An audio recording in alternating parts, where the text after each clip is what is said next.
Hello ka-trade, kumusta? Grabe ang laki ng profit ko sa Bitcoin, umabot na ng 1.8 million pesos.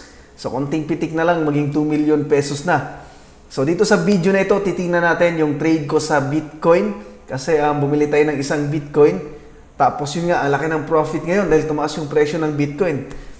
Ipapaliwanag ko rin sa inyo yung diskarte ko kung paano ko nag-profit ng ganito sa Bitcoin. Para pag may ganitong pagkakataon ulit, mag-profit din kayo. Tapos ituturo ko na rin sa inyo kung paano mag-trade ng Bitcoin dito sa XM.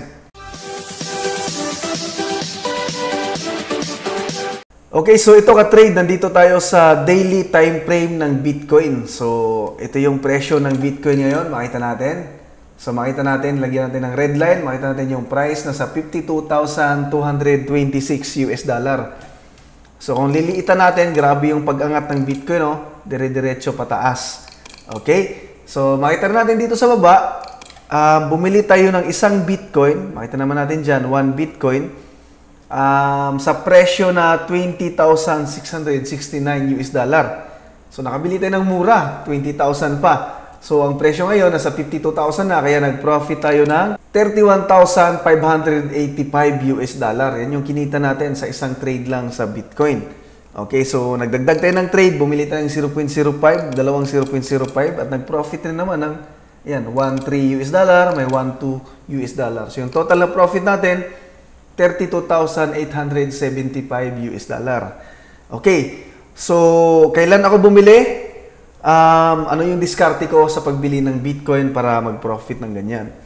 So kung ililipat natin sa monthly time frame, okay, ito yung monthly ng presyo ng Bitcoin. So makita natin, mula presyo ng Bitcoin, mula ano pa? Mula $1 pa, nandyan, makita natin, pataas. Okay. So makita natin, dito tayo bumili. Makita natin, nag-buy tayo dito ng 1 Bitcoin dito. Ayan o, lagyan natin dyan, ng kulay red. So dito ako unang bumili ng Bitcoin. So ang presyo niyan, ayan, makita natin dito, 20,669 US dollar. So kung makikita natin ka-trade, ang Bitcoin umabot na dito sa presyo na ito. 'Di ba? Dito banda. So umabot na 'yan sa nasa mga 67,000, 68,000 US dollar.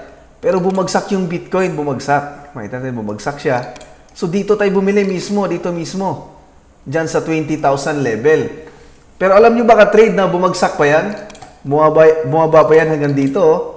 Bumaba pa yan sa 15 to 16,000 US dollar. Pero sabi ko, hindi na ako bumili dito, hindi na ako nagdagdag. Kasi dito sa 20,000 level, sabi ko, murang-mura na ito. Magandang investment na ito. Goodbye na ito. So kahit umabot pa ng 5 years, 10 years, kapag bumalik yung presyo ng Bitcoin pataas, bumalik dito sa pinagbagsakan niya, dito sa 67, 68,000 US dollar, kahit 5 years pa yan, kahit 10 years pa yan, okay lang. Kahit matagal, basta tingin ko babalik talaga yan kasi murang-mura natin nabili. So malaki yung kikitaan ko. So yung target ko dyan, pag bumalik dyan, yung 1 million pesos ko, kasi 1 million yung dineposit ko dito pinambili ko ng isang Bitcoin, 1 million plus. So magiging 3 to 4 million.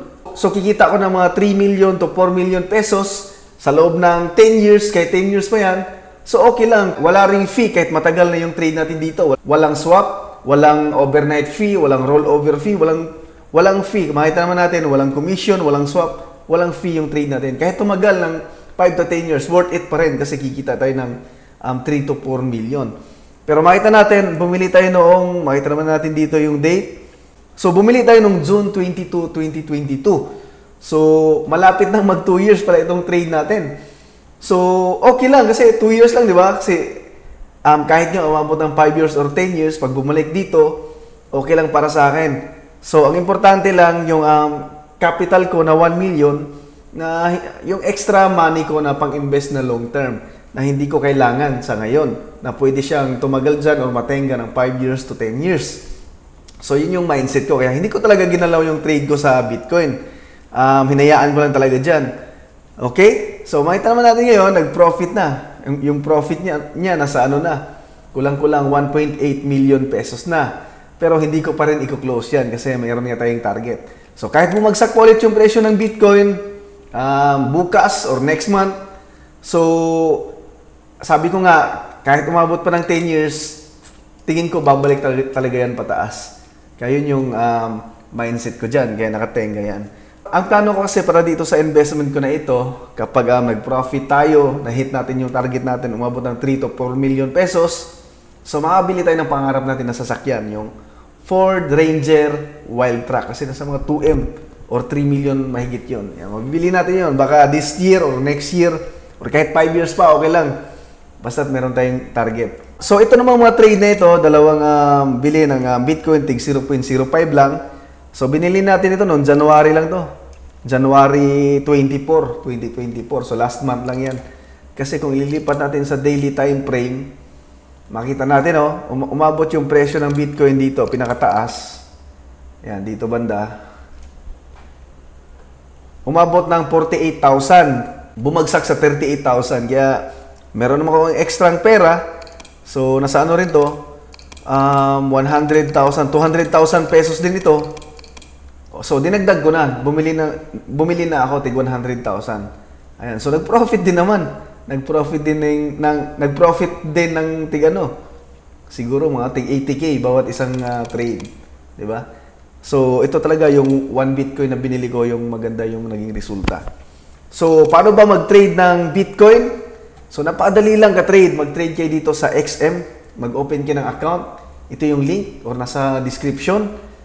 So, maganda kasi dito mag-trade kasi hindi mo na kailangan ng wallet or crypto wallet. So, iwas hack. Di ba may mga crypto wallet na na-hack, mawala yung crypto mo? Dito hindi. Kasi dito nagtitrade lang tayo. Nagbe-bet lang tayo sa price ng Bitcoin.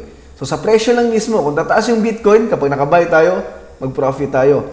Kapag bababa yung presyo ng Bitcoin, kapag nakasell tayo, pwede pa rin tayong mag-profit kahit babagsak yung presyo ng Bitcoin. So, safe ito kasi sarili mong trading account. So, walang ibang makaka-withdraw sa trading account mo kundi ikaw lang. Kaya hindi ma-hack or hindi ma-withdraw ng iba yung trading account mo. At dito, makita nyo naman, walang commission, walang swap, walang overnight fee, walang mga fee. Kaya makita nyo, yung profit ko buo, walang fee. So, marami rin kayong crypto na pwedeng i-trade dito. Ayan, katulad ng mga yan, Ethereum, Bitcoin, Litecoin, XRP, yan. Pwede nyo i-trade lahat yan. So, walang overnight fee, walang rollover fee. Kaya kahit pang long term yung investment niyo, kahit 20 years pa yan, so walang fee, walang problema. So, meron akong tutorial kung paano mag-trade dito, step by step. Ilagay ko yung link ng video dito sa baba, sa video description. So, yun lang ka-trade para sa video na ito. Maraming salamat sa panonood. At huwag niyong kalimutang mag-subscribe sa YouTube channel ko.